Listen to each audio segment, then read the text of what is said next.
All right, hello and good morning and happy Friday. We have made it to Friday. Welcome in, welcome in. We're going to be playing some Helldivers. We are going to liberate CYBERSTAN. We're going to have a fun conversation today, and we're just going to have a good day, hopefully. We now need to complete entire mission things here in order to get any sort of credit for what we're doing. So we're going to change things up just a little bit here. I think we have got this down pat, but there's a few changes people have been recommending that I want to try here. So we're going to try a few changes. We're going to grab the crossbow. People have been really loving the crossbow with its silenceness.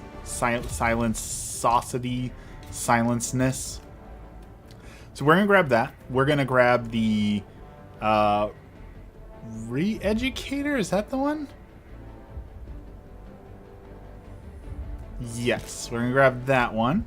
We're going to change off of the Thermite for the first time in forever, and we're going to grab some smokes, referencing my old video, Should Helldivers Smoke? Ooh, what? That is the wrong one. That looks sick, though. Look how great that looks. That's the wrong one, but I want this one. Holy cow, that looks awesome. And everyone says the Gatling Barrage is the way to go now. They say the Gatling Barrage absolutely decimates these planets. So we're going to grab that, and then we're still going to grab an Orbital Smoke Strike, and then the Walking Barrage. So we're going to give this a shot, where we're going to see how well these changes work. This is what people are saying is like the meta, the way to do it. So hello and good morning. I have a bunch more beard ornaments done today. I got about like 6 done, so we can clip in the beard ornaments.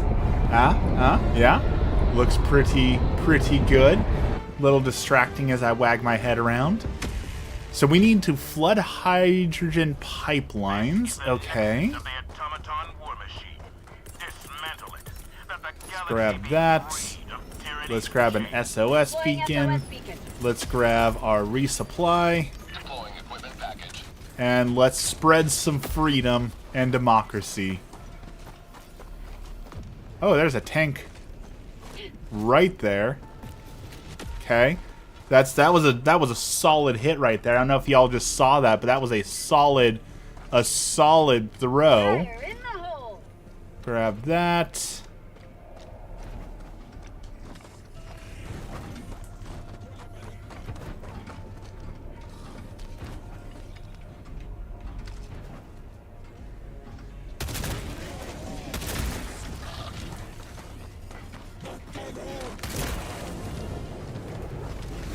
Okay.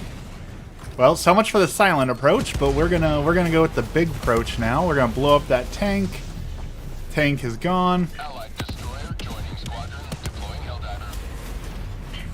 Oh, that was a bad throw. That was a bad throw. Okay. Alright, so we have learned definitely the crossbow is the way to handle these cyborgs. The cyborgs do not like the crossbow at all, and you love to see it. You love to see the cyborgs mad, right? You love to absolutely decimate some cyborgs. So reload faster. Okay. Dude just tanked 3 crossbow shots though. Okay, we're losing the plot here. What are we even doing here? I guess I didn't even need to destroy that. I guess that was kind of a waste, so we're gonna smoke it out. Lose that. There we go. Allied destroyer joining squadron, deploying Helldiver. Oh boy. Okay. Well, this is our big chance now to test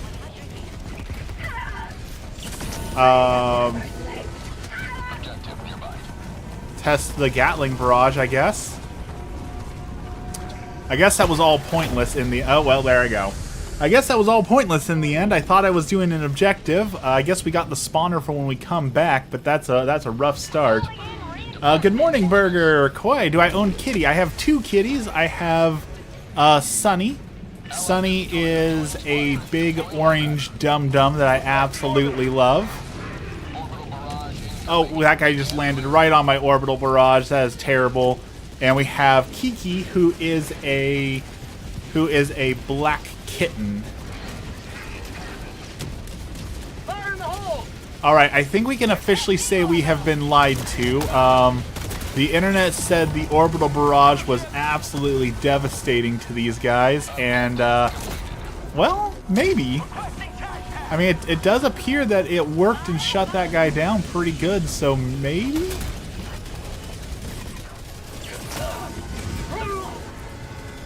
I do not know what that word means, Kwai. I've seen a few people using that word now. Did they fix the progress bars? They did fix the progress bars, but they made it harder. So we kind of got cursed on this one. Progress bars are updated, but now we only make progress if we complete an entire operation. So, yes, we got an update, but now it's even harder. So...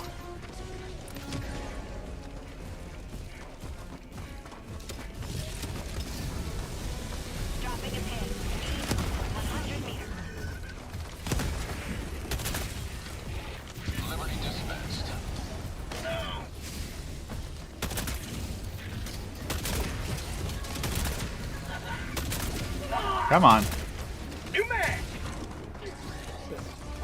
That guy is like guarding his back. Like, I don't know if that's a glitch or if that's intentional, but that guy is like guarding his ability to be shot in the back really good. There we go. Holy cow, that guy did not want to give up. Yeah, our chances were already slim, and they are getting more and more slim by the second here. It definitely feels like they do not want us to win. I'm getting the distinct thought that maybe they don't want us to take CYBERSTAN. It definitely feels that way more and more.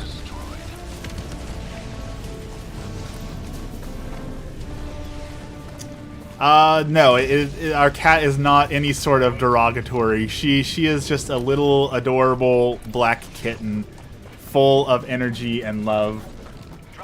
They're lying about the reserve numbers. Well, we've been hacked before. We've been hacked before on the reserve numbers, so it wouldn't surprise me if we don't know the actual real reserve numbers at this point. I'm not even looking at them, to be honest. I'm just doing what I'm told, right? I'm just going right into the battle. Like, whether we have 1 million Helldivers left or 1 Helldivers left, I am running into the fray. I am doing my duty for Super Earth. The amounts matter not to me. Warning, you are in range of enemy artillery. Objective critical stratagem available. Oh, man. Okay, so that right there is one of the glitches that's really annoying me really bad. Is the Vox homing missiles are an instant gib. And they're supposed to glow a light so you can see, oh, I'm being targeted, so I need to use my smoke, or I need to jump, or I need to do something about it. But right now, it's not doing that.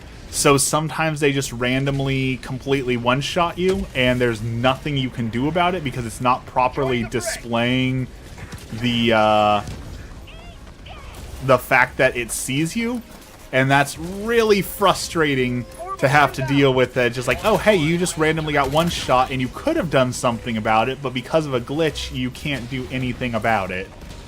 You know, like, I don't mind one-shots, but I need to have some way to know what's happening or countering it. It can't just be like, hey, we decided randomly you're just dead and there's nothing you can do about it, right? That doesn't feel good. That doesn't feel like good gameplay.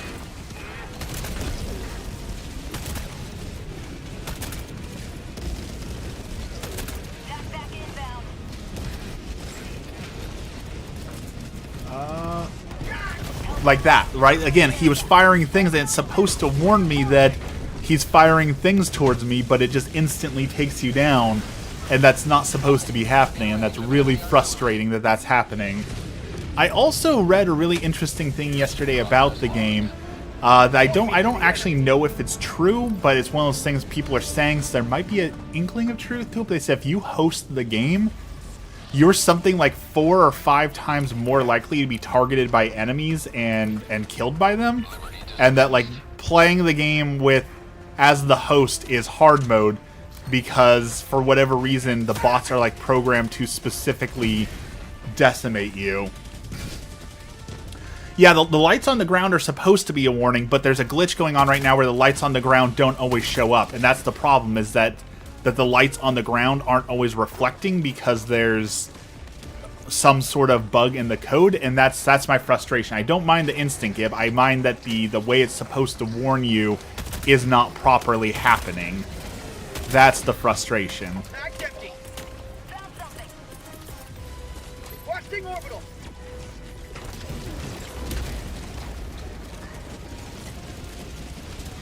See, there's the lights on the ground. So yes, that worked that time. You see, I could dodge it because I saw the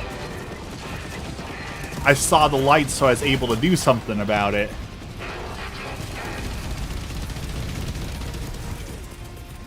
Orbital inbound.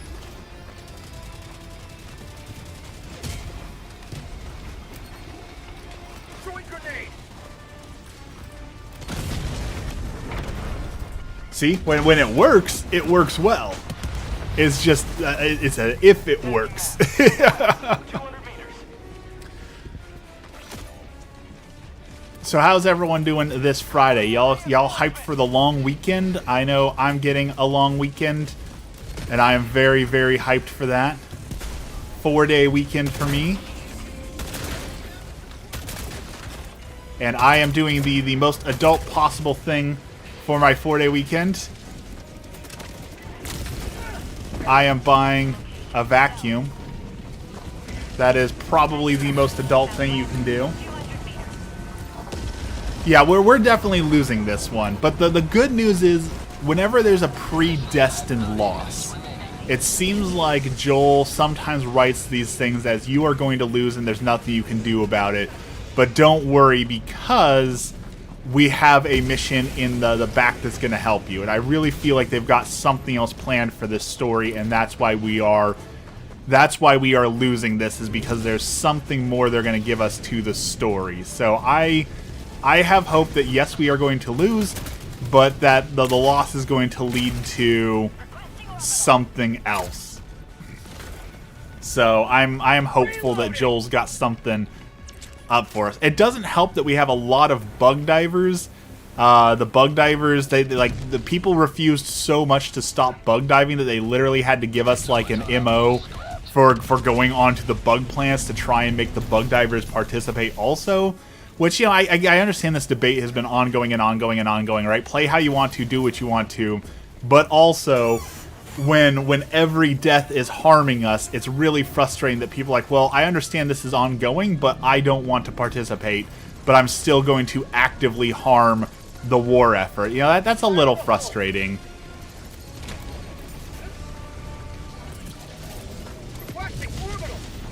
Okay, let's smoke strike that. That's what we're looking for right there. Alright, we need to name these characters so we can figure out like where they go. Like, that's a W, there's an M, but what do we call these other symbols? A tic-tac-toe board goes on top, and a U. There we go. Let's grab some supplies. Engaging terminal.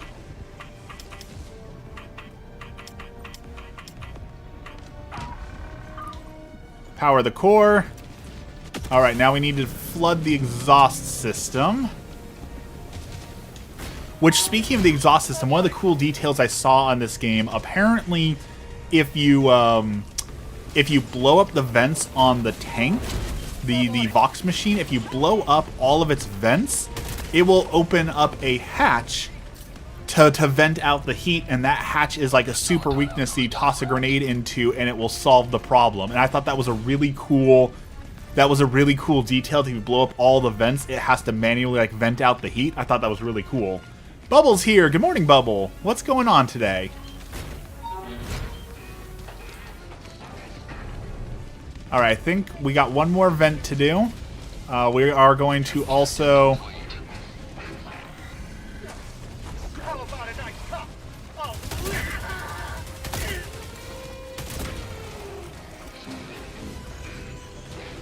Come on. Blow up that tank. Okay. That's solved. Where's this last? We need one more. We need one more heat vent. We need one more. Where is it? Here? Alright, it was already gotten. Okay, we're reactivating the pumps. In we go, in we go. Chilling like a non-villain. Glad to hear it. It's a, you know, I was just talking about this Friday. We got a long weekend. It's a good day for chilling. It's a good day for chilling. I got the terminal. Up, right, left, down, up, right, down, right, right. Just the valves in the control chamber. Okay. I'm on it.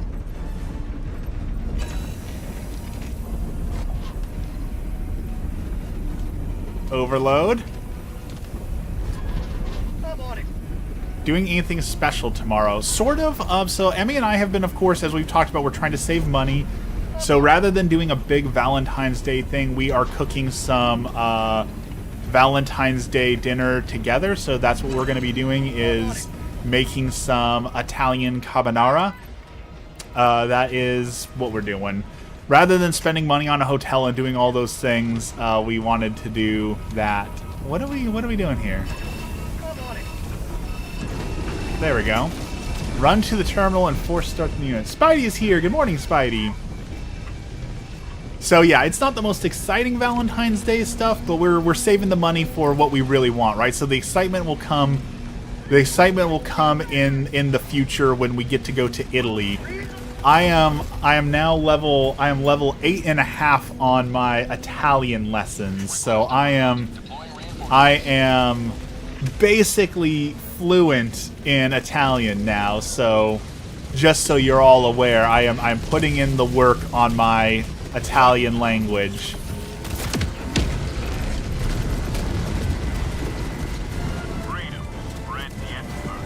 We've got things such as the classic buongiorno.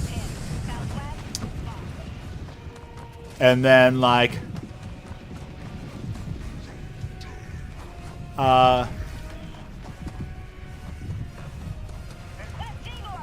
Viero il pollo come primo. For the first course, I would like chicken. If you do not mind, can you say, do not break the spaghetti?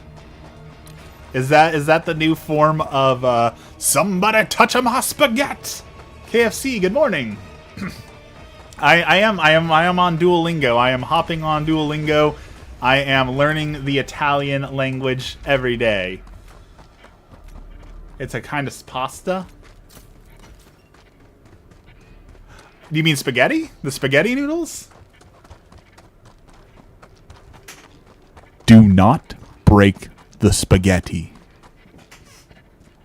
Is that what you're looking for? Do not the spaghetti. Okay, so I was promised that these orbital barrages really destroyed these Vox machines, and I'm getting the distinct feeling that I have been lied to, because these orbital barrages do not seem to be absolutely decimating these guys as I was promised. Okay, wait, I take that back. It did just absolutely decimate that guy, so good news, I'm just bad. Calling in extraction.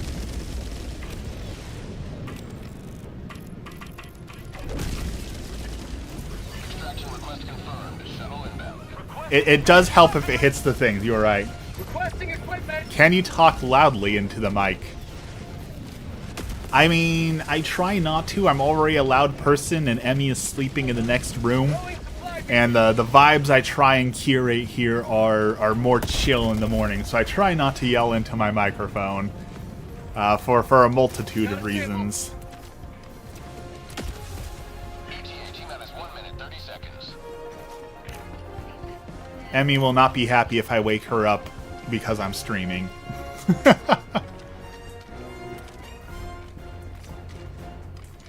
Okay. Our guy is in trouble there. Oh, well, I was going to run up there and destroy those guys, but apparently P2 is doing okay over there. You should play some Arc. It has been a while since I've picked up Arc Raiders. I do need to go back to Arc Raiders. I definitely agree with that. I have not picked up Arc Raiders in a while. It is time to go back to Arc Raiders. With that, I agree. They just summoned in like 10 tanks. Holy cow! Another tank? Another one. Look at all those tanks they just summoned over there. You just got Arc Raiders? That's awesome. How are you enjoying it? I haven't played since like basically the new season. Like I need to go and play the new season.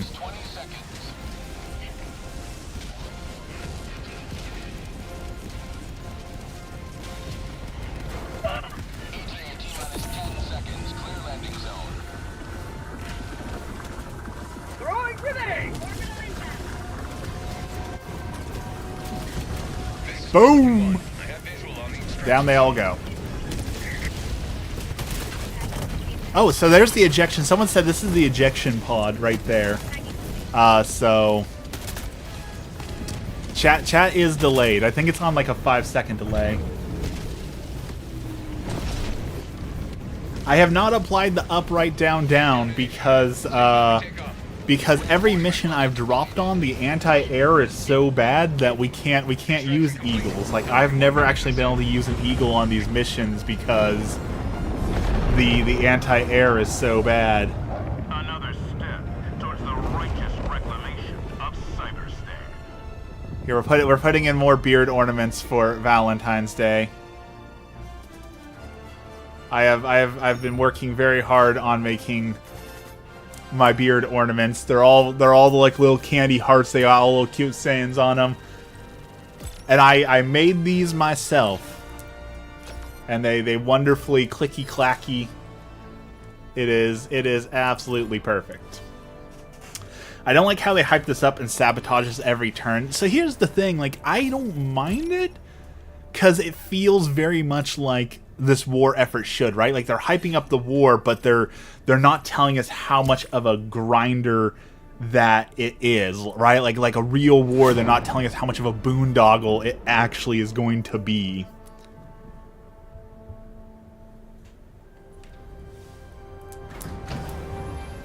So it feels very much like the war actually would be. Speaking of the war, did you all see that Jason Momoa has been cast as John Helldiver for the Helldivers movie? I really hope that the Helldivers movie is like Starship Troopers. They can really easily mess it up, but I'm really hopeful the Helldivers movie is going to be good. But like the Monster Hunter movie, terrible. Doom the movie, terrible. The Resident Evil movies, so I'm not hopeful, but I'm trying to be hopeful, you know? What's on your beard? These are beard ornaments I've been making. They are like the little candy conversation hearts that you give out for like Valentine's Day, and I've tied them to clips so that they can stick in your beard as little beard ornaments. Okay, so that actually worked decently well for us. So let's make a few tweaks. We're gonna grab the C4 pack. We're gonna grab the gas strike, the smoke strike, and a laser. They shake all around when I move my head. John Helldiver is so stupid, but the game I'm playing has a main named Romeo Stargazer, so I am glad you're enjoying your game, Dex. I'm glad that life gave you a little reprieve and gave you a good game with Romeo. Romeo, oh Romeo, wherefore art thou Romeo? Deny my father and deny my name, for what is in a name? Would a rose by any other name smell just as sweet? So what's going to happen when the reserves run out? I'm guessing, here's my prediction. We are going to run out of reserves, and what it'll say is that they managed to push us back, and we are going to reassess, and we're going to get an order to go to probably the Illuminate planet to collect some like powerful technology or something, and then we're going to come back. So I think that what they're going to do is make us go to a different front for a little bit to collect technology or collect money or whatever it's going to be, and then we'll come back again, and then we will pass.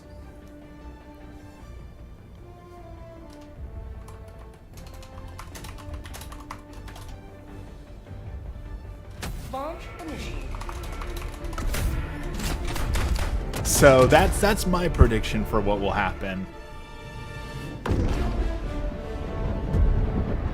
But you know, if the Illuminate were smart, the Illuminate would be attacking Super Earth right now, right? Like, all of our forces are engaged on another planet. We're in a huge, like, why are they not attacking Super Earth directly? Like, the Illuminate should be going for the sneaky back coward attack at this point, right? Like, they have the technology. They could do it.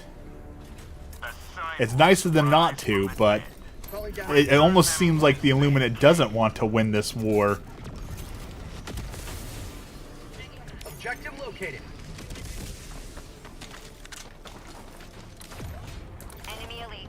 Northeast, 50 meters. All right.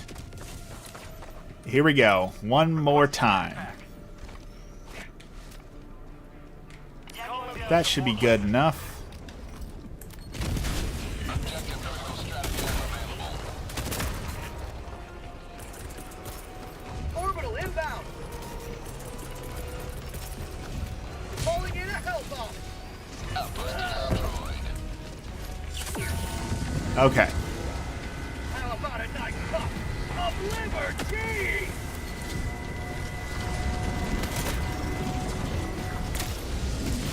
Guys, leave me alone. Engaging terminal. Okay, now we run. Oh. Well. I took it down with me, so I guess mission accomplished. We did what we came out to do. Outpost clear. And that was slay some bots.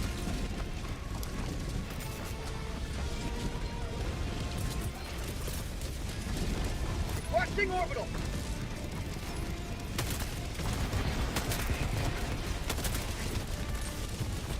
All right, Laser, handle those bots for a second. Our gear is probably not retrievable at this point, so we're just gonna go. We're gonna go naked mode for a little bit here, I guess, because our gear, I think, is lost to the ages. Calling in orbital strike.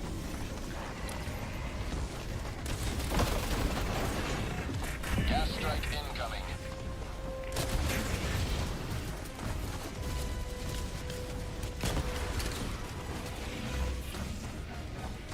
Okay, they should have lost sight of us, so we should be... Oh, hello there. Calling in reinforcements. Fire in the hole. Oh, that guy wants some. And my own aircraft took me out. The absolute chaos of this game sometimes. The Democratic Space Station feels like it's a traitor. More often than not, the Democratic Space Station feels like the biggest enemy to Super Earth as it mows down its own forces with reckless abandon.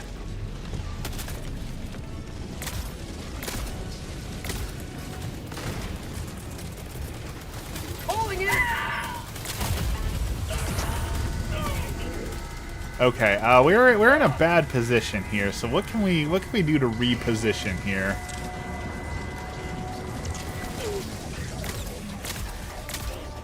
Requesting orbital. Okay, gas does affect the cyborgs. I wasn't sure if it would affect them, but it does look like it impacts them. So that's good news. We do have gas. There's a Vox again. I wonder if the gas strike will We'll impact that guy. I forget they can shoot behind them, so getting right up behind them doesn't exactly solve that problem.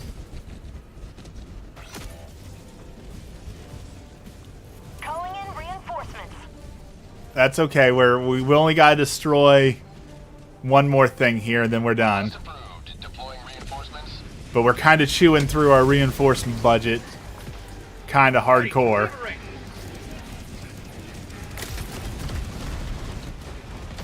Are you gonna get stairwell? Oh.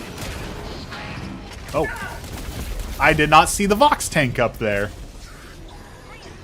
I probably will play stairwell. It definitely looks like an interesting game. It looks like it'll be a fun game, so you know, I do want to play stairwell, but I'll probably wait for it to come via rental. Because I just don't see me paying full price for it, but you know, whenever it comes. I've got a couple rentals coming. Next, we're playing Metroid 4 is the next game to come via rentals. We have Metroid 4 coming, and the new Mario Tennis, which I definitely did not want to pay. I did not want to pay full price for. Mario Tennis, I'm guessing, is going to be another pretty low quality, low budget sort of game. So we'll probably play Mario Tennis for 1 or 2 matches, say, wow, this is the same game they've already sold us, and then that'll be that.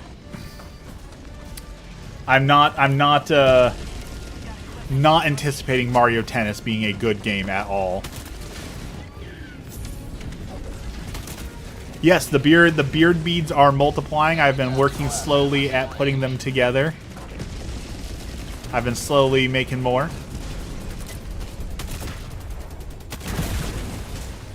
Alright, let's thrash that.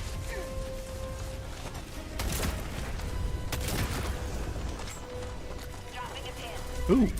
Sneaky like. Ow! What blew up on me? And why is my gun jammed? Requesting orbital. I'm on it. Orbital inbound. Calling in orbital strike.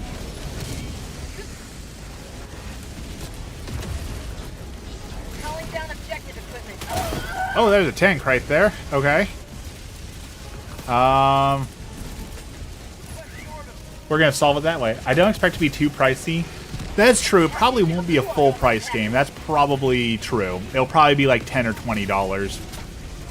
I did get invited to a really interesting game though. Somebody sent me a invite to a roguelike Slay the Spire style pinball game. And that intrigued me a whole lot. A roguelike pinball game is definitely words I did not anticipate hearing. That is an interesting combination of words. And I played it this morning, and you know what? It's kind of fun. Reinforcing. It kind of is a lot of fun. So it's called Runix. It's coming out later this month. You can get the demo, and then they're going to be launching the full game, I believe, in June or July. And you wouldn't think it would work, but it works pretty darn good. So keep your eye out for that. That's going to be a really fun game, I think, for a lot of people. Grenade.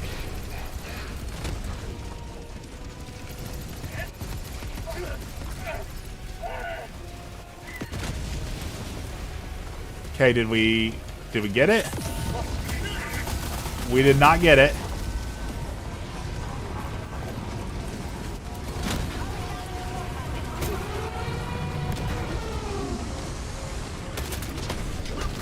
Well, thanks Space Station for blowing me up again. It's like the 3rd time it's killed me this game.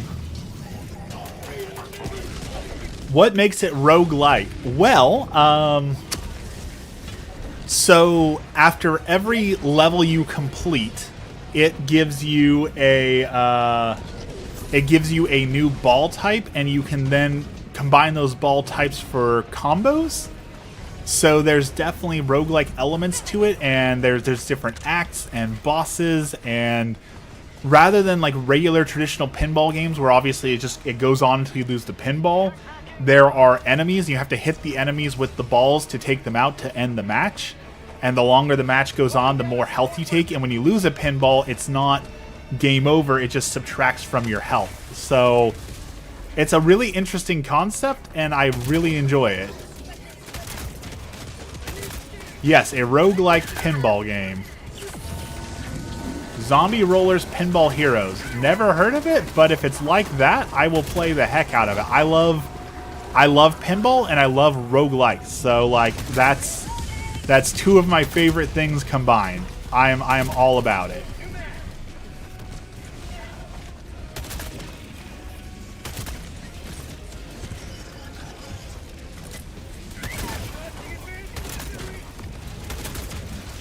Oh, come on. Come on, dude. Thank you. Oh, there's people up here. Okay, I didn't realize there was people up here. Requesting orbital. Requesting orbital strike.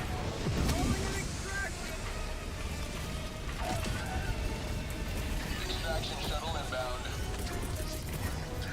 We're trying. In fact, that was Super Earth just released. That was their strategy. Was if you don't die, and the space station blew me up again.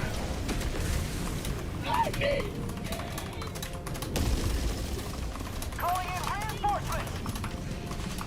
Calling down a support. That's like the 4th time that thing has eagled me. Request approved. Reinforcement. Should have been Beyblades again. ETA T-minus 1 minute 30 seconds. I have some Beyblades. I like Beyblade. The game wasn't very good. I want to play Beyblades in real life. The problem is that there's no one in my area who plays Beyblades. So, like, I can collect them, but they're just going to sit there, so it feels pointless to buy more. Because they're just going to sit there for forever and ever. They're never going to know the joy of properly Beyblading. ETA T-minus 1 minute. Alright, Laser. Destroy that thing. Calling in reinforcements. You know what anime I started watching again? It's been a while since I've watched it. But it's reminding me how good it is. This is an anime. If you watch no other anime, I think this is the must-watch anime, like the single best example of what anime can be. Your Lie in April is so darn good. If you haven't watched Your Lie in April, you need to sit down. It's 22 episodes long. It's 1 season. It is darn near a perfect anime. It's a little angsty, a little teenagery, but it is so good. If you haven't sat down and watched it, sit down and watch Your Lie in April. But prepare to weep. Arriving at coordinates. Pelican 1, beginning ascent.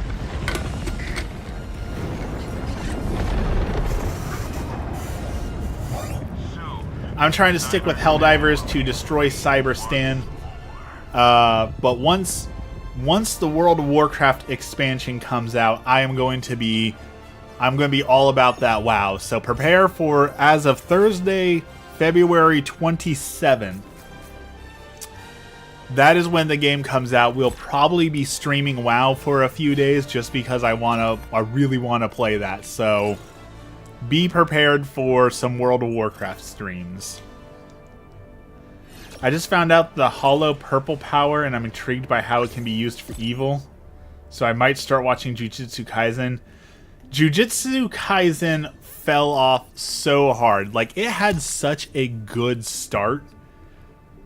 Jujutsu Kaisen had a great start. Like, the first 5 episodes, amazing. And then the anime turns into... It just turns into... Here's an excuse to fight the big bad. Here, we're going to go fight. So it's got cool fight scenes, but I feel like they left everything else in the dust and just focused on fight scene after fight scene after fight scene. Why even Helldive if you know they're not going to let you pass the CYBERSTAN thing? Well,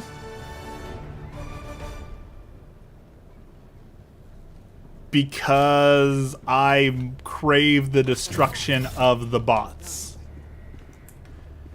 It boils down to, it doesn't matter whether I'm going to win or lose, I am going to have fun massacring the bots. It's in my blood. I crave the oil. Mother, I crave oil. Also, on things you should do, if you haven't already, I fully admit this is junk food for the soul. This isn't the next Shakespeare. This isn't some great literary work of art. But if you have not, you should take a moment and read Dungeon Crawler Carl. Dungeon Crawler Carl is one of the funnest books I have read in a long time, and I am here for it. I super enjoy it all the way through. So if you haven't taken a moment to read Dungeon Crawler Carl, go read it right now. Go read Dungeon Crawler Carl instead of watching my stream. That is how good it is. Just seems pointless, unlike Stardew or Pokemon. I'm saving my Pokemon. There's a rumor. There's a big rumor right now that we're gonna get a Pokemon Leaf Green and Fire Red on Switch 2 for the 30th anniversary. In which case we will be running some Nuzlocke challenges. So I am saving my Pokemon. I'm saving my will to play Pokemon for that, and I am going to, against my better judgment, I am going to buy the stupid Pokopia game that's coming out. So I want to be fresh and ready for the Pokopia game. So that is why I'm not playing Pokemon right now, is because I am preparing for those Pokemon games to take up a bit of time.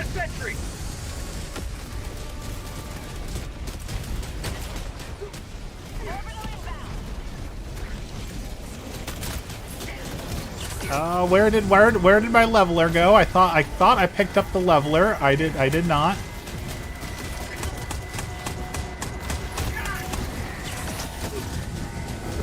Oh, this is bad.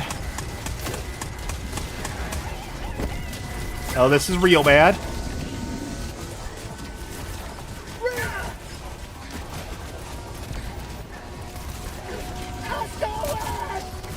Oh, we're gonna stim. Oh, we're stimming. I can't even tell what's going on. The screen's flashing so much I can't even see. I can't even tell what's going on. I saw the theory, that's why I've been waiting to get Mario Galaxy 2. I'd rather get Pokemon first. So this is what sold me on it. I wasn't gonna play it because every Pokemon game has been a disappointment for forever and a half. But a reviewer said, if you like Viva Pinata, you should play this game. And Viva Pinata is one of my favorite games. I absolutely love Viva Pinata. I'm always sad that we don't get more Viva Pinata stuff. So if it is truly going to be like Viva Pinata, then I will risk my wallet to play it for just a little bit, because I absolutely love Viva Pinata. So I'm going to risk my wallet for potentially getting to play Viva Pinata. Everyone was obsessed with that game back in the day. It was a good game. Viva Pinata was a solid game. And then they launched a second one, and the second one was good. And then they never did anything with it ever again.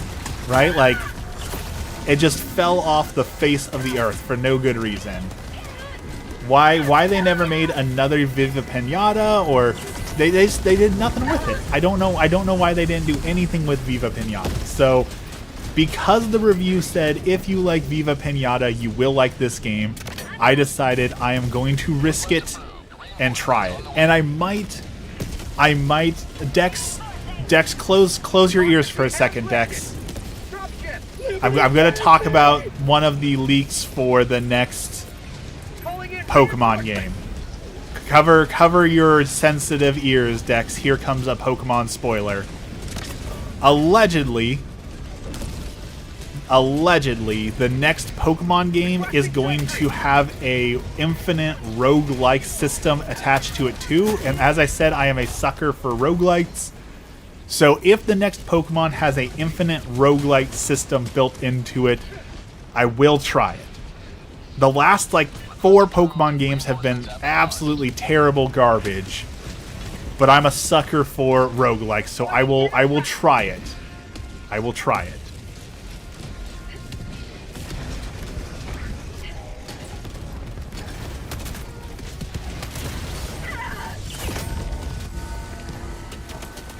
But we will see. We will see. I always wanted to get in Pokemon, but I never knew which game to get, and it's so expensive to get them on the Switch. If you're gonna start with Pokemon, and I honestly don't even know if I can recommend getting started with Pokemon, because again, it's been very bad lately. Legends Arceus was probably my last really favorite Pokemon game, so Legend Arceus is pretty good. Sword and Shield, out of all the Switch games, I think Sword and Shield was probably the best modern one, but honestly, like I said, Leaf Green and Fire Red should be coming out potentially in 2 weeks, and it might be free for like Nintendo Switch Online.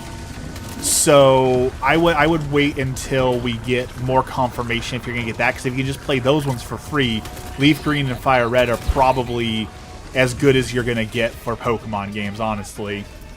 What does roguelike mean? I'm so out of the loop. So there's two names. There is roguelike and roguelite. A roguelike game is a game where you're expected to die often, but some of your progress carries over into the next run. A roguelike game is one where you are expected to die, and when you die, you lose all your progress, and the next run starts over fresh. So the references on what happens when you lose, whether or not you have to fully start over, or whether or not you can save some progress, that is what determines if something is a roguelike or a roguelite.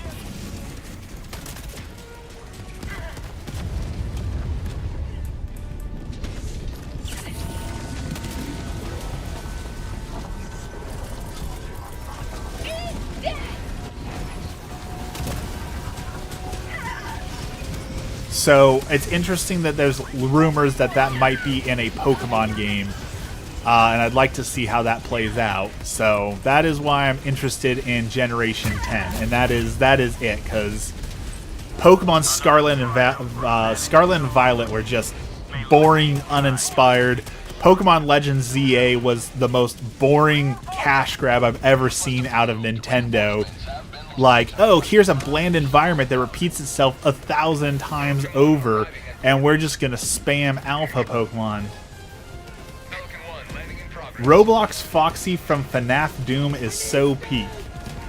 I can confidently say I only understood like 3 of those words. But speaking of Roblox, did you see we are getting a Roblox movie? Did you see that they started production on Roblox the movie?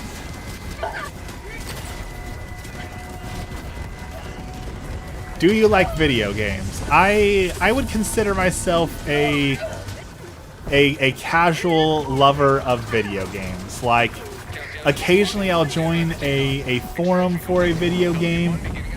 You know, I'll talk about them here and there, but it's not my life. You know, I like going and doing photography. I like going hiking. I like exploring. So I like video games, but it is not my life. There are some people who video game is an obsession, and I don't think that's healthy.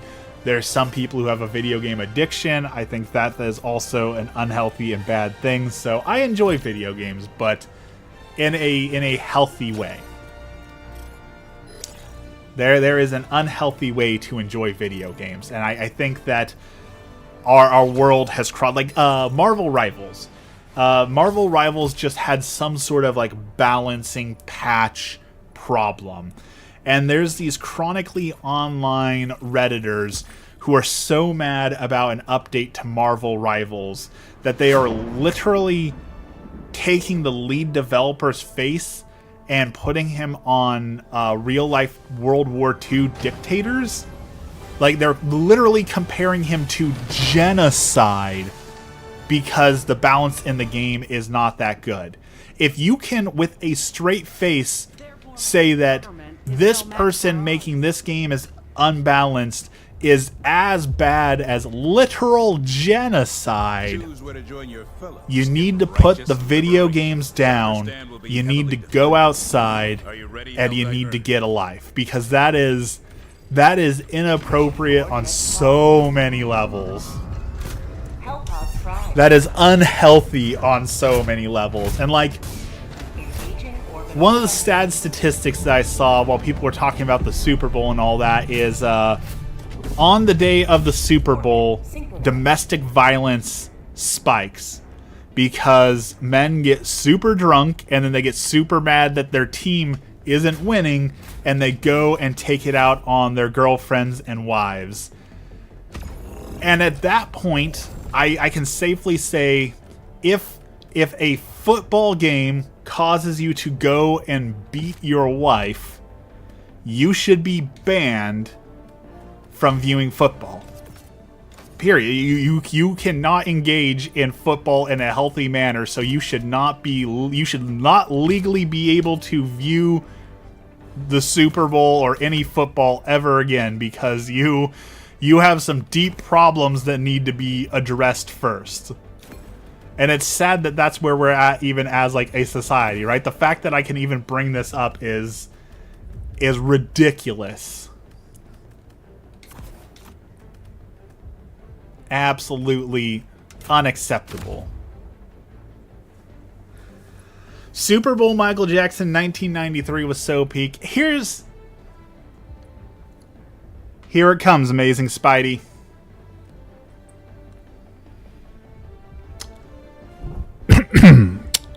Testing. Michael Jackson is kind of overrated. Like, he's got some good songs. Don't get me wrong.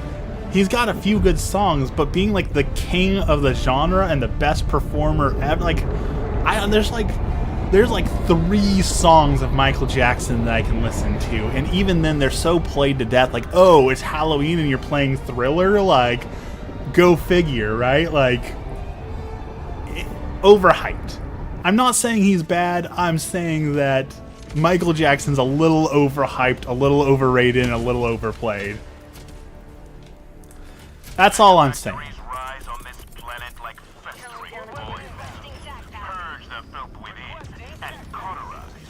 I'm sorry. It's just, I'm not saying he's bad. I'm just saying a little overhyped. Just a little, just a smidge. Right? It's like when we talk about The Legend of Zelda Ocarina of Time. I'm not saying Ocarina of Time is a bad game. I am saying that when people say that Ocarina of Time is the best video game ever made, that it's just a little overrated. It's not that good. Fire in the hole.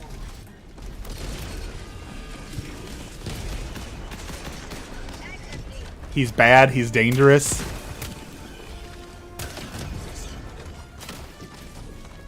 But you know who did it better? Weird Al Yankovic. Right? Beat It, good song. Eat It, better song.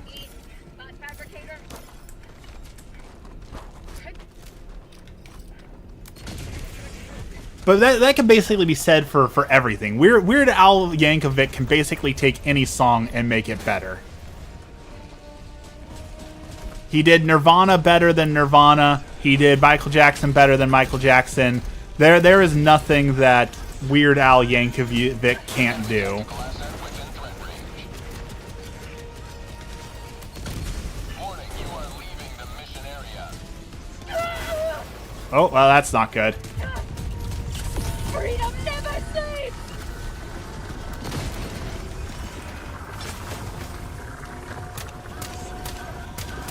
Come on. There we go. Okay, so there's a bot drop coming in here. So what we're gonna do is we're gonna run away. We're gonna run away from that. Calling in reinforcements. Calling down supply. Sending out an SOS. I'm sending out an SOS. Liberty save me! All right, give me some cover here. Good, good. All right, we should be. This should work for a second. How about a nice cup of liver tea?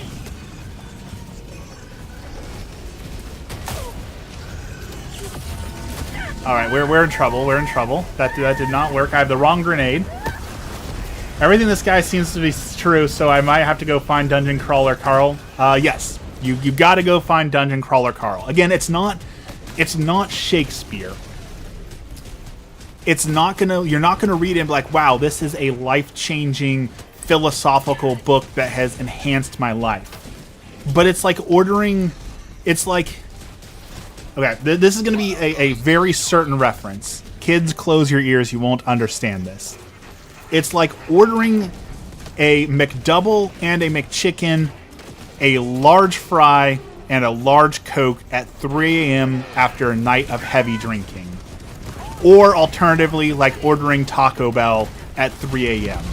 Like, it's a feeling unlike anything else in the world. It just works. It's just good. Do you think Taylor Swift is overrated? I will fully admit I'm not a huge Taylor Swift fan. I can if you showed me a picture of Taylor Swift right now, I would not be able to point her out of a crowd. Like, I couldn't tell you what Taylor Swift looks like. I couldn't tell you her hair. I couldn't tell you a single thing about Taylor Swift. But I will be the first to admit that I will blare a love story and sing along to it every time that it's playing. She may be one of the most overhyped artists in the world. I don't disagree with that. But Love Story is an absolute banger of a song. Romeo, save me. Yeah. Any day of the week. I will listen to that song on repeat. I'm going to be serious waffles here for a second. I'm going to admit something that I probably shouldn't admit. So, if you think less of me for this, I understand. We've talked a lot about Catholic guilt and how I struggle with Catholic guilt. This is where I'm at with my Catholic guilt and being what would generally seen as a wimp or a derogatory P word for a man, man card revoked, that sort of thing, overly emotional. We had a mouse infestation in our house, and I had to get rid of the mice. So I put down mouse traps, and it killed some of the mice. And we put down more mouse traps, and they kept coming, so I finally had to poison them. And we poisoned all the mice, and we got rid of the mouse infestation. I understand why we needed to do it. I have had nightmares about killing those mice for weeks now. And if I told you that I'm darn near on the verge of tears, that they're mice, they're vermin, they're pests, but I had to go out there and take their lives simply because they were where they didn't belong, it breaks my heart. And I know that makes me a wimp, and I know that makes me a loser, and I know people say, oh, well, they're just mice, you shouldn't care. I do care. I do care that I had to take lives. It absolutely crushes me that I had to take innocent lives. There was a reason, but it hurts my soul. It makes me want to cry. I didn't want to have to do that. I even, Emmy hates spiders. I 100% understand why she hates spiders. I won't kill them. I refuse. I don't see a reason, even though, yes, God gives us the dominion over animals. Yes, I understand. I have the right. I have the ability. I understand I have all of that. but that doesn't mean I'm going to exercise. Why should a spider doing nothing but living as a spider should have to die because we are afraid of it as humans? That's not right to me. I won't do it. I refuse.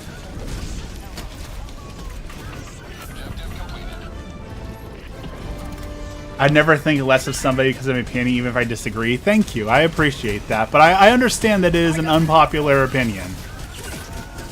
Your Disney Princess card is in the mail. I just...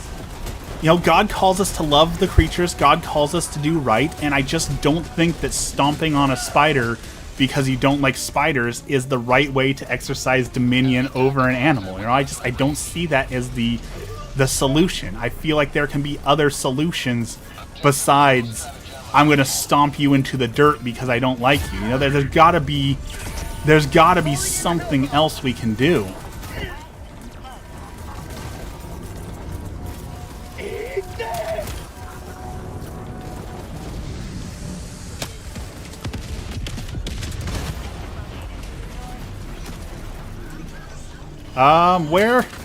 Where did that hell bomb land? Did anyone see where that hell bomb landed? I think it landed up there.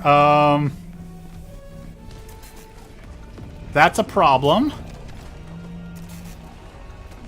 Okay, here's how I'm going to solve it. The hell bomb landed up here. I can't reach it, but I can call in an orbital barrage, and that should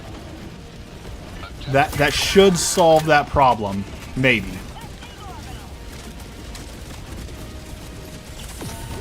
God also made animals food and I understand that. I'm vegetarian. I don't believe in eating most of the animals, but I understand, yes, God gave us dominion over animals, and a part of that is eating animals. So I'll never tell someone that you're like, oh, you're so bad for being a meat eater. Meat is murder. I don't believe that. No. I do believe that the way that some humans treat animals is bad. I believe some of our farms could definitely use improvement, and that's why I don't eat meat, is because I don't want to participate in the meat industry. But I'm not going to tell someone they're doing wrong by eating animals. That is fully our human right. But there's also a difference between eating an animal and stomping a spider into the ground because he was born a spider, you know? So that's a long-winded way of saying I'm having nightmares because I had to destroy some mice, and it's devastating. And these nightmares are messed up, man. Like, my grandpa, God rest his soul, has passed away. And the other night, my grandpa loved fixing things. He was on this earth to tinker on things and fix things. So I had a dream that my grandpa came to my house, and he was like, hey, there's something wrong with your ceiling. So I let him go near the ceiling to fix it. And as he walked up to the ceiling and was working on it, the ceiling broke down, and a swarm of mice and rats came through the ceiling, a hole in the ceiling, and ate him alive. So, like, mice, I'm sorry I had to destroy you, but also, that's kind of messed up, yo. Get out of my dreams. Why are you making me watch an individual get eaten alive in my dreams? Because, you know, like, it's messed up, yo. It's messed up dreams. And then the nightmare I had 2 nights ago, I was a old-time ye old plague doctor, and I was losing the village to the plague. Was there gore? Yes, it was violent and it was bloody. And I had to watch as my villagers were being decimated by the plague of the rats. So, like, they are haunting me. I am being haunted by the ghosts of rats past are haunting me. We're in trouble. Quick, shoot his crotch vents out.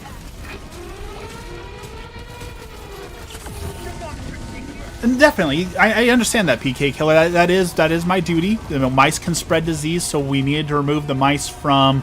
We needed to remove the mice from the house. I don't disagree that it needed to be done. I just still feel bad about it. Even though it had to be done, I still feel bad about it. And I think that's a healthy and good thing, right? I think it's good to have a conscience that even if I have to do something and it is a good thing and it's a have to do, I should still be sorrowful for the destruction of things, right? I think that is a healthy and good conscience to have, is to be sorrowful of having to do things even if it's necessary. All of this sorrowful talk is to lead up to, don't forget, Ash Wednesday is next Wednesday, is coming right up. What are y'all doing for Lent? I have fully decided and committed to, I am going to do the Bible in a year in Lent. I'm going to try and read the entire Bible in 40 days. That is going to be my Lenten attempt. So I wanted to know what all the rest of you plan to do for Lent. That is mine. I'm going to read the entire Bible in 40 days.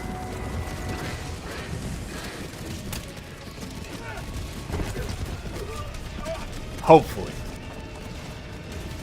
Because I'm running low on things to give up. I don't eat sugar. I don't eat meat. I'm already on a diet. I could give up coffee, but here's I kind of hate the cliche of giving up coffee, because one of the things I believe in is use Lent to your advantage. Here I'm gonna preach at y'all for a second, so please pardon my preaching. I'm gonna preach at you for just a little bit. Good morning, Ben. Lent, you give up something for 40 days, typically. That's typically the experience. You give something up for 40 days. We know that it takes weeks and weeks and weeks to form a habit. So if you're already going to spend the weeks for Lent to give up something and form a habit, why would you waste that energy on giving something up just to start doing again at the end of Lent, right? It's much better, if you're going to give something up for Lent, give up something that you plan on giving up permanently, so you're not wasting that work, right? You're putting in the work. You're already building the habit. So do something that you want to give up permanently, because you're already putting in the work. So if you give up coffee, just say, well, I'm just giving up coffee for 40 days and I'm going to start drinking again. Like, yeah, that's the spirit of Lent, but you're already putting in the work. You might as well get some payoff for it, you know? Having read the Bible, give yourself more time, because the wording of it just...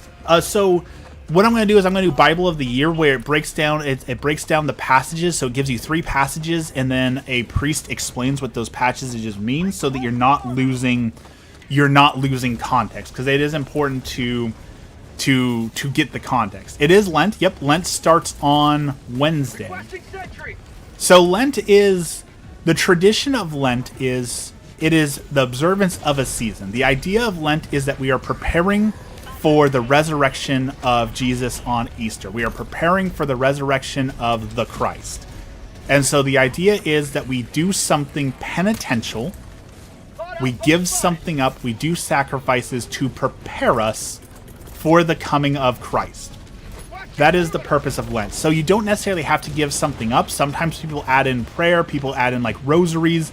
So the idea isn't necessarily you have to give something up. It's not something that you have to start doing something else. The idea is that we are entering a penitential season to prepare for the coming of our Lord and Savior. And by giving something up, by reminding ourselves of Christ's sacrifice, we prepare ourselves for the coming of Christ. That is what the idea behind Lent is. So it doesn't necessarily have to be giving something up. It doesn't have to be doing something. It's just preparing ourselves for the coming of Jesus. Democracy has landed. That's the whole idea behind Lent. But here's the thing. Even if you're not Catholic, even if you're not religious, I encourage everyone for Lent to try fasting. We live in a world of hyperconsumption. We live in a world of overconsumption. We live in a world where we're addicted to pornography, we're addicted to screens, we're addicted to stimulation. We live in this constant state of Skinner boxes, abusing our dopamine, abusing our brains, hacking our chemical meat suits, and abusing us in every way, shape, or form. Even if you are not religious in the least, it is beneficial for you as a human to give up some of that overconsumption, give up that pornography, give up some of that dopamine addiction, and learn to be bored and learn to meditate and learn to still yourself, learn to go without. Those are important skills for anyone. That has nothing to do with Lent. That has everything to do with, as a human being, you are better off if you adopt those practices. So that is why I tell everyone to participate in Lent. Even if you're not religious, you can still gain something from the practice of giving something up for Lent. It can still be a beneficial and good experience for you. My church used to do a 30-hour famine every year. We'd fast and pray and basically have a lock-in of the church. I like that. Try fasting with food, definitely. I encourage everyone to fast. It is a good practice because if we can learn to tell ourselves no with food, right? We need food. Humans need food. There's no arguing that. All human beings need food. If we can learn to tell our bodies no when it comes to food, then we can get stronger and better at telling our bodies no when it comes to things we don't need, like pornography and overconsumption and things of that nature. So fasting doesn't just have spiritual benefits, it can also give you legitimate real-life benefits of learning to say no to things we don't need. And I'll be the first to admit, I'm bad at that. I'm bad at it. That's why I fast, because I need to be better at it. When a new camera comes out, I am the first one to go spend money on new cameras that I don't need. I already own 12 cameras. Do I need a 13th camera? No, but when a new and shiny camera comes out, do I want to buy it immediately? Yes. Is that bad? Yes. But I've been very good. A new camera, in fact, did come out. A new Fujifilm camera that I really, really want, and you know what? I haven't bought it yet. And I credited that to that I've been fasting and I've been learning to say no to things that I really, really want. And it's working. I haven't bought the camera yet. Will I buy it eventually? Maybe someday, but as of right now, I don't need it. Here's another good one for Lent. Here's a good one that someone else recommended that I absolutely love. We live with too much stuff in our lives. We have too much garbage. We are surrounded in too much excess. I don't think anyone can argue that. For Lent, try throwing away or donating one item a day. One item. Go through your house and find a knickknack that you don't need. Find a pair of pants that don't fit you very well, but could be donated to the homeless or the naked or the poor. Find one thing every day that you can donate or get rid of. Declutter your life. I think that is an absolutely brilliant practice if you can manage it. The whole reason that I use the background you see behind me is because I have too much clutter behind me. I have too much junk. I own too many things in my life. So I might take my own advice. I might have to do that one and get rid of some junk too. So I have too much. There's too much junk. There's too much stuff in our life. The world tells you every day you need to buy more and more. Consume, consume, consume. We just don't have a need for all that stuff in our life. Get rid of some of it. You will be much happier for it. I can't do that because I live with my mother and most of the junk is hers.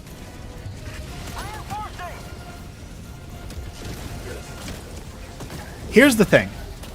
How many of us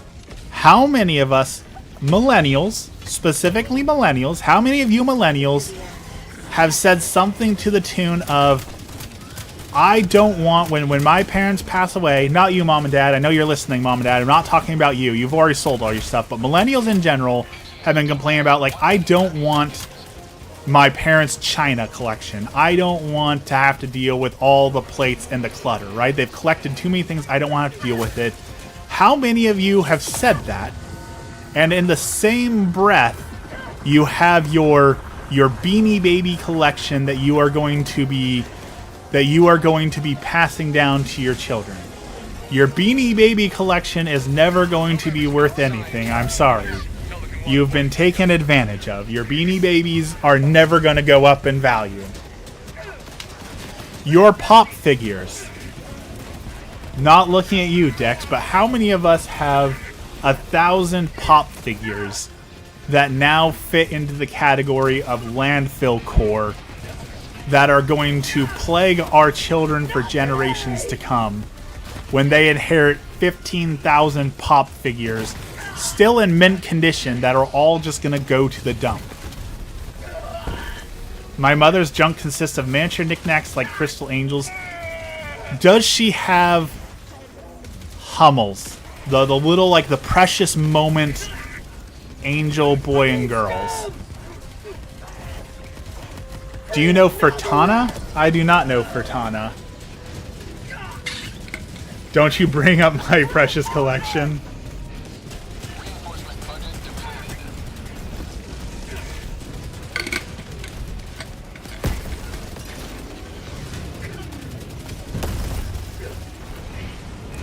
Like, I'm looking around me right now trying to figure out what am I surrounded by here. That's an arm's reach that's clutter.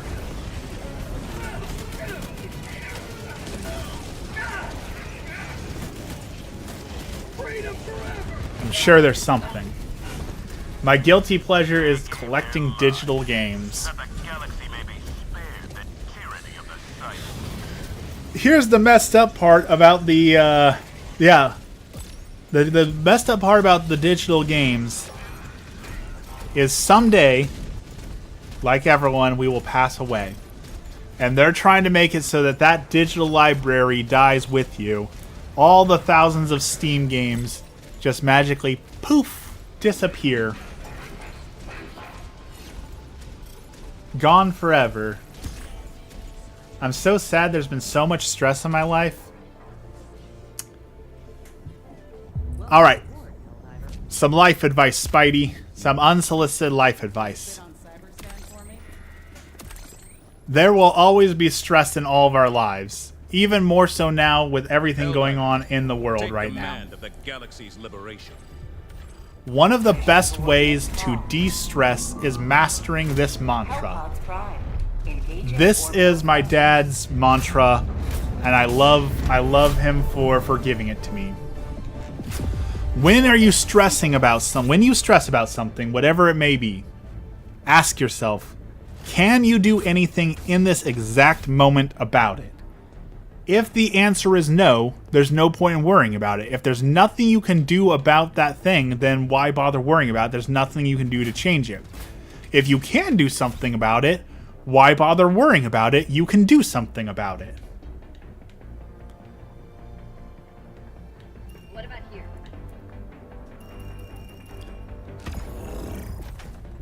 Worry and stress is a way of robbing yourself of a current moment about things that may or may not happen.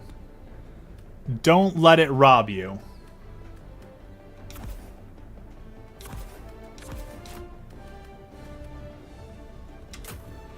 Comparison is a thief of joy, and worry is a thief of joy. I do believe some keys do expire, Dex. I'm pretty sure some eventually do expire. One of my favorite novenas I ever did was a de-stressing novena where you say, "Oh my Jesus, I trust in you. Take care of everything." And boom. What is there to stress about? Jesus will take care of it. Whatever is meant to be is meant to be. Whatever God's plan is God's plan. So whenever something big and stressful comes up, God will handle it. What good does me stressing about it do? God will handle it. Some people will say that's an ignorant way to live my life. Some people will say that that's a stupid way to live my life. But guess what? I don't gotta worry about it. The J-Man is gonna handle it. So that is one of the prayers I have mastered and I dare say abused. Whenever there's something that's out of my control, whenever there's something I feel like this is too much for me to handle, guess what?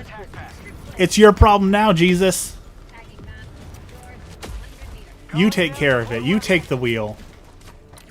How's life in the States? Here's the thing. 100 meters. I only play on difficulty 10. That is it. I only drop on 10s. That is it. It's level 10 or nothing for me. The J-Man, I hate it. Objective critical stratagem available. Just say Jesus. I've got to be hip with the children. So J-Man is my way of getting in good with the younger crowd, you know? Fire in the hole!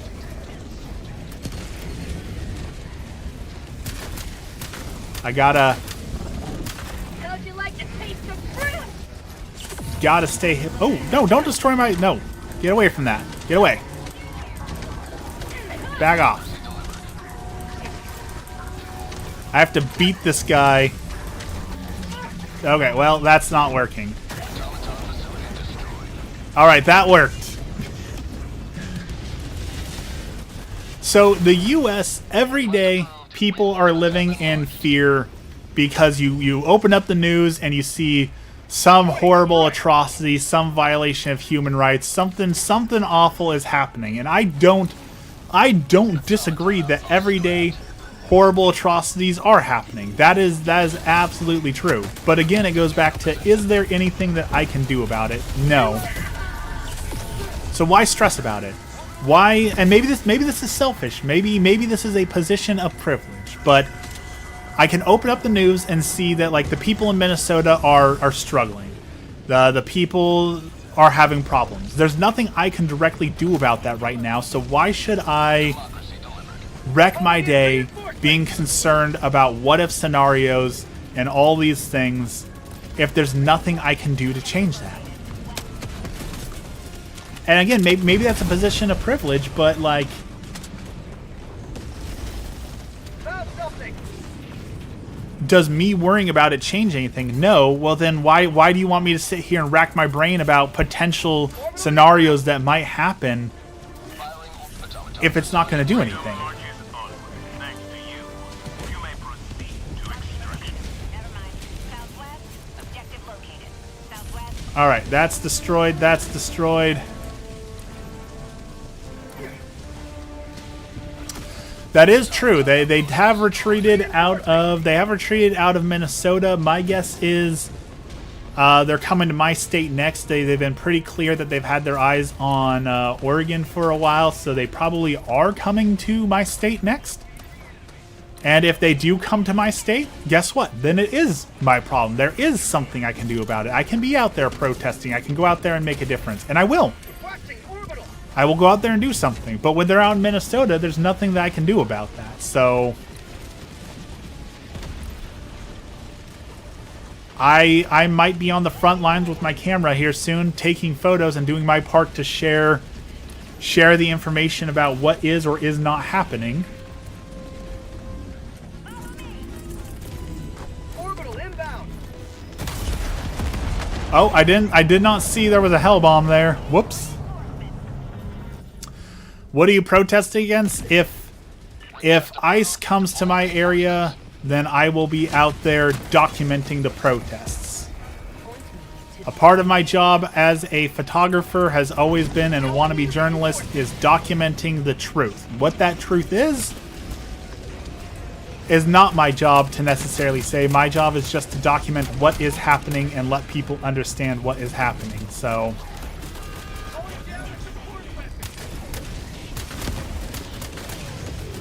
but I am not a fan of what ICE has been doing. I do believe they have overstepped their authority, and so it is my civic duty to protest said events, because I believe they are operating outside of their jurisdiction, their bounds, and I believe even as judges have ruled that they are being unnecessarily cruel and violating people's rights in their detention centers, that should be protested. Heavy. South, 50 meters. You can feel sorry, but don't feel sorry. I like that advice. I dig that. That is one of my flaws. One of the many things. If Emmy was here, she would tell you one of my flaws is I apologize for things that aren't my fault too often. I am one of those people that will say sorry way too much. So she'll come in the room and be like, "Hey, my head hurts." I'm like, "I'm sorry." She's like, "Well, why are you sorry? You're not the cause of it." I know that I'm not the cause of it, but I feel sorrowful that your head hurts. You know, like I know it's not my fault, but like I still feel bad about it. Requesting orbital. Requesting orbital. One of my many flaws. One of the things that will set me apart is I am fully upfront with my flaws. I'm not afraid to admit all of my faults. I do cook weird stuff. I finally found the tuna, so we are just about ready to make our tuna fish protein pudding. We will be enjoying the tuna fish protein pudding soon. Why hate ice? Don't you like? I actually. Funny you should bring that up. I do not like ice in my drinks. I have sensitive teeth because I had poor oral hygiene for a long time. So I do not put ice in my drinks. I do not drink ice cold drinks. I am one of those weird people who much prefers a room temperature tepid water is far superior to an ice cold glass of water any day of the week. Lukewarm water is superior every time.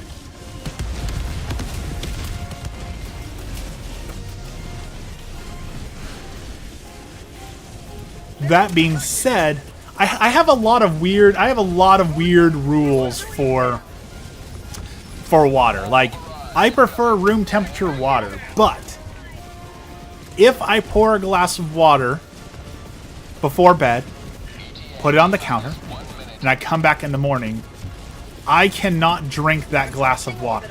That glass of water is now poison.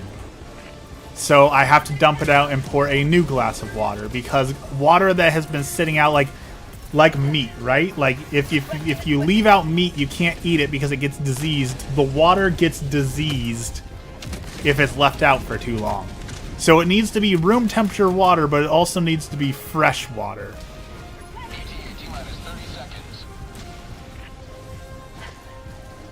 Room temperature is one thing, lukewarm. Lukewarm and room temperature are the same thing, Dex. You're saying the same thing. Those are the same temperatures. Calling in reinforcements. T-minus 10 seconds.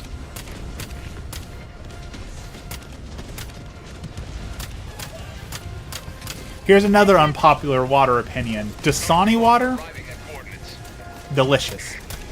Dasani is my preferred brand of bottled water. When I want microplastics with my drink, I need them. given the choice, I will choose Dasani water. I know some people say that it tastes weird. I like the taste of Dasani water. Orbital inbound. Preparing to depart. Shuttle launch in 20 seconds. Budget depleted. Extraction complete. Pelican 1 beginning ascent.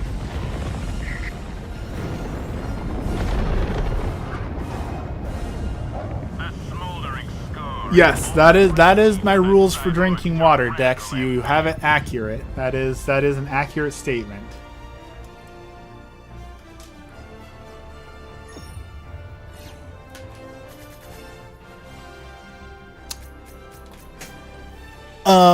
Actually, Dasani water is not faucet water.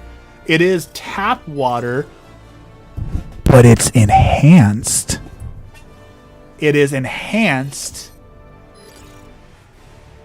with flavoring via minerals. And it's those minerals that give it the signature taste. But if you want the worst water in the world, if you truly want the worst water to exist in the world, there is a place in Oregon called Ashland. And in Ashland, Oregon, there is a fountain in a park called Lithia Park. And that fountain is directly connected to an underwater stream that runs through a volcano. And because it runs through a volcano, it picks up all of these minerals and tastes along the way. So when you drink it, the water is frothy and it tastes like blood because it has so much sulfur and iron in it that it tastes like drinking blood and it smells like rotten eggs. That is the worst water in the world. The only thing I've heard about Oregon is bad things for Portland. Here's the thing. The media blows it out of proportion. Portland, Oregon is awful. Don't get me wrong. I despise going to Portland, Oregon. But it is not a battleground, burnt to the ground place. Portland, Oregon is bad, but it's not as bad as the media points it out to be. Pictures. All right, I've got two or 3 minutes. We can do pictures for 2 or 3 minutes, but then I gotta go. Let's do some quick photos.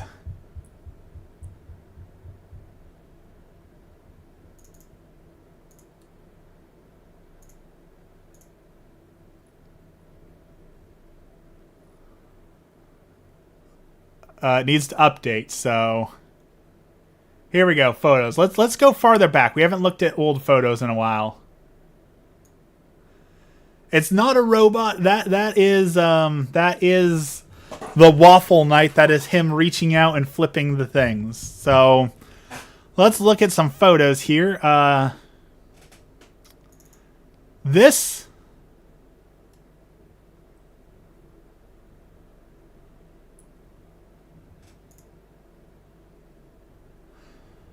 is one of my favorite photos I've ever taken. A squirrel randomly popped out of a bush next to me, and it was just like, "Hello there." Like he's just so cute. It's not a great photo, but I absolutely love that he popped up out of nowhere. Here's when I was at a Halloween place. Here's Spider-Man and Deadpool. I met Spider-Man and Deadpool. Some pretty awesome cosplay. Got a picture of them. Which Dex is mad at me because I said Deadpool was the worst superhero of all time, and I stand by that. Here's a cat. My cat Gracie. She has since passed away, but love this photo of Gracie.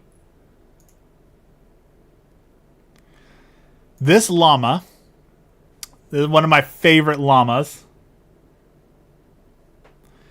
This llama is the guardian of the graveyard. He lives next to a graveyard, and when you come to the graveyard to visit any of the graves, this llama will come over and he'll sit there just like this. He'll put his chin on the fence and he will stare at you. Absolutely adorable.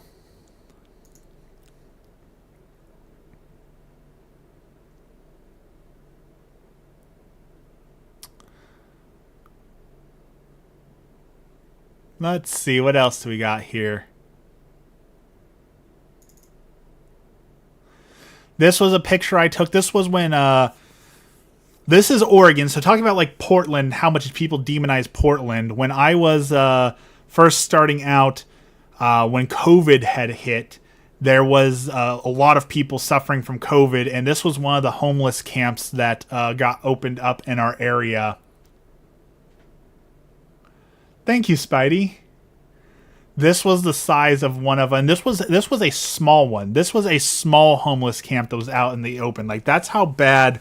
This is just like a time capsule of how bad COVID hit our area. Was this.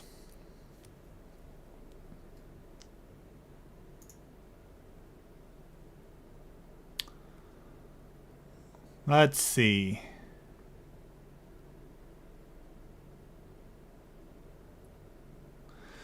My first photo, I've deleted most of my photography. My first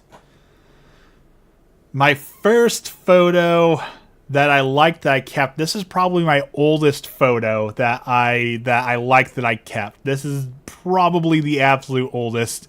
This is the first photo I actually ever sold, called The Lonely Bench. Looking at it now, this is a garbage photo. The highlights are all blown out. The subject is uninteresting. It's not even properly straightened out.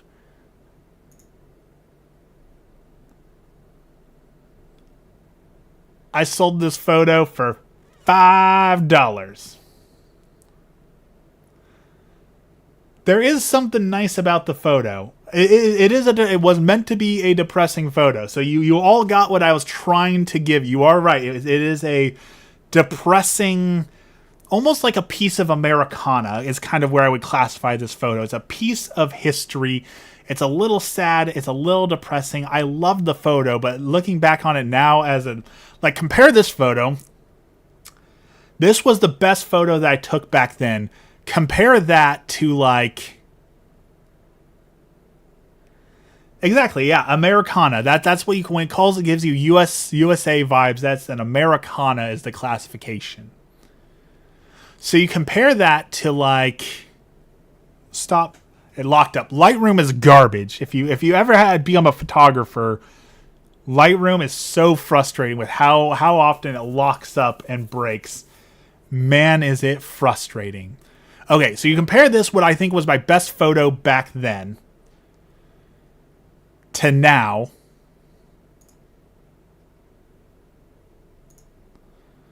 Compare that to my work now, where I have that. These two photos are in complete different leagues, right? Leagues different. You compare that or this one. Beautiful. Fantastico. It's moody. It's got depth. It's got an interesting subject. Brilliant. So comparing my old work to that, it looks so bad now. The person in the dark. This one. Man, I love this photo. Man, I love that photo. So yeah, comparing my old stuff to my new stuff, that's where I was. That's where I came from. Some other old photos. This one, I've personally always loved this photo. I thought it would do well, but people told me it was too scary and they didn't like it because it was too scary. Here's a vulture. This one I actually like with the glowing eyes. Look at his glowing eyes in that one. People always told me this photo was too scary. I love this photo.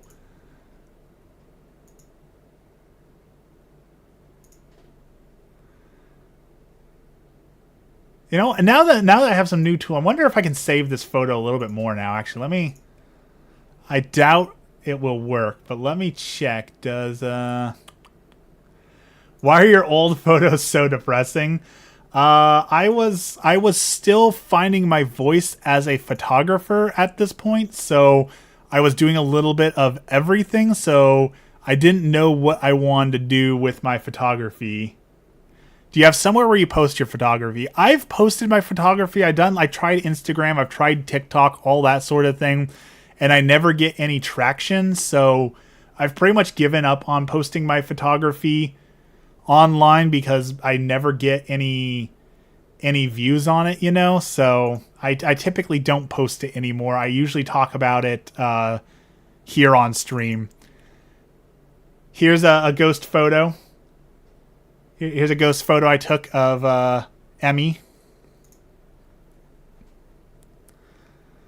This one I'm proud of, but I guess I shouldn't be proud of because it's not really my work, but it is. we went to a showing of Coraline. And if you didn't know, the studio who made Coraline, their headquarters, Leica Studios. Zini's here. Good morning, Zini. Leica Studios is actually located in Oregon. So they had out a display of all their different stuff. So I got to take a picture of their stuff. So this is a photo of Coraline. It's very good, but they posed the photo, right? So it's kind of cheating because it's good because the creators made it, you know? The owl photo? I have a lot of owl photos. You have to be more specific. I have a lot of owl photos. Here's another one I love. We went to a monster truck show. And this monster truck shot fire out of its nose. How cool is that? So I got a good shot of the monster truck shooting fire out of its nose.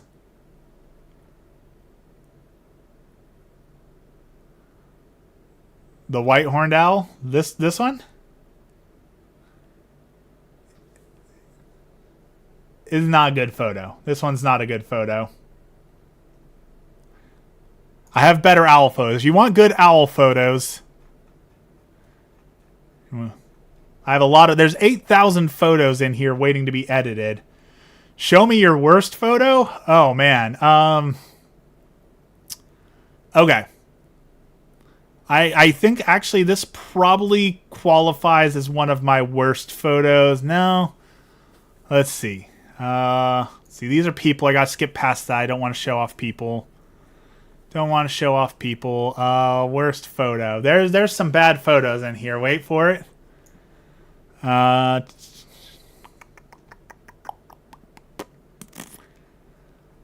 Let's see.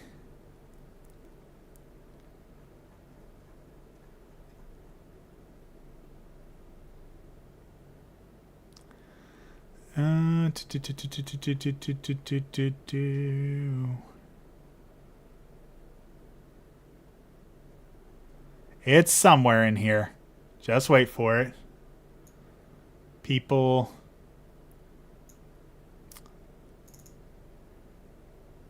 Here you go.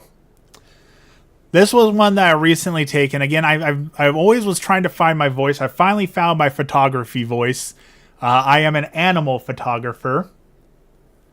Those aren't leaves, those are bees. There's supposed to be a swarm of bees flying by.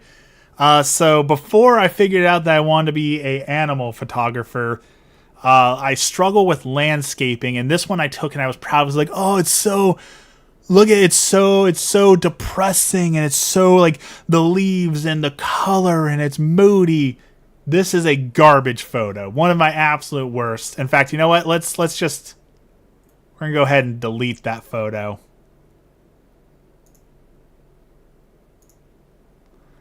Gone. Get out of here. Horrible. That photo taunted me for too long.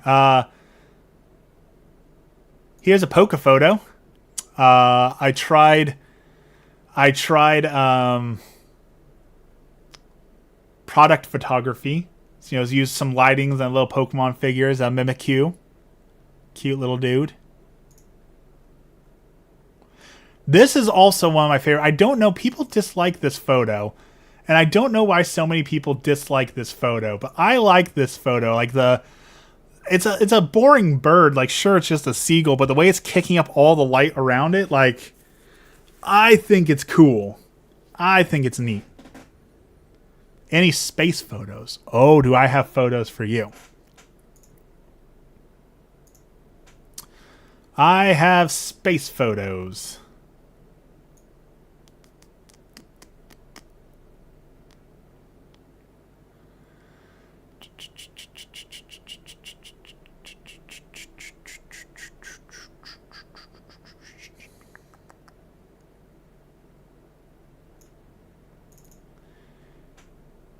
Here we have a full harvest moon. Not a good photo, but there is a full harvest moon.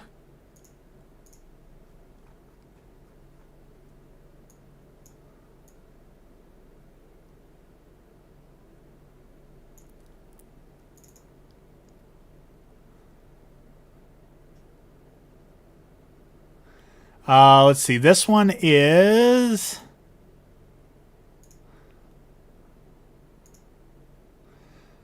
This is the Vega star. That bright star right there is the Vega star.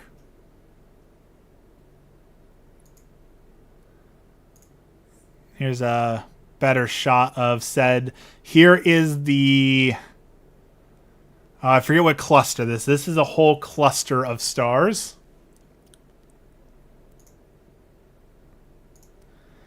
And as an added bonus, here's a better shot of the moon that I took once I got a little bit better. Better shot of the moon.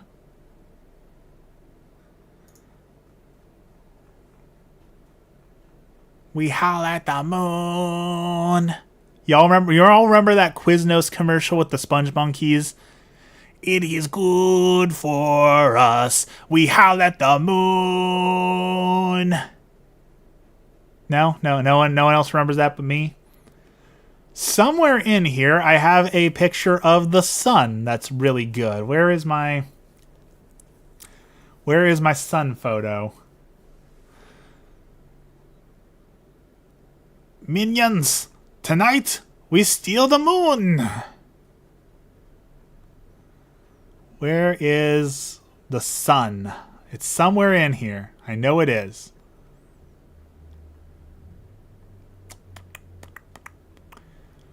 Come on, sun. Come out. Okay, last photo. Ah, here it is.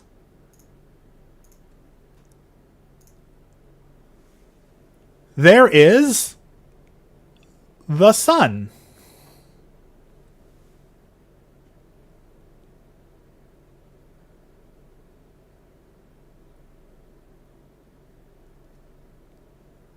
How did I get so close without burning it?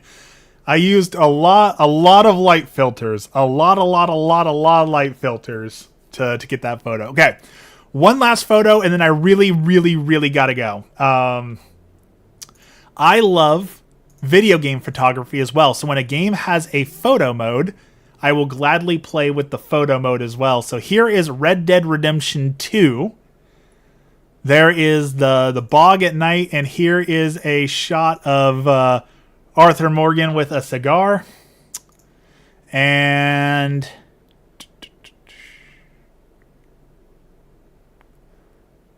one more somewhere in here.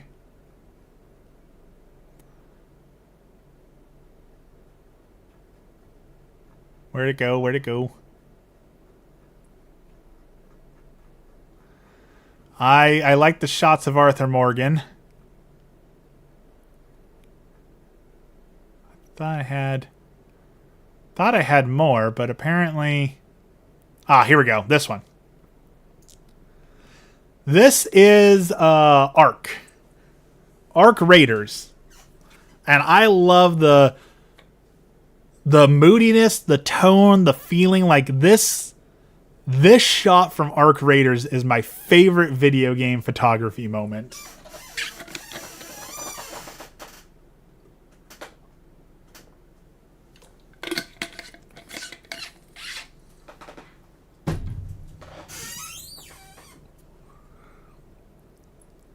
Okay, now I really gotta go. In fact, I'm out of time to do my prayer as always, because I gotta go prep because I got an event happening in 10 minutes, and I need to throw together a breakfast really quick before I get started. So, thank you for letting me talk and gush about my photography. I love photography. I have gone too long. Thank you everyone for watching. I need to go. I gotta get ready for this next event. So, everyone have a blessed day. I've got to get running, so I'm just going to jump right to the ending screen.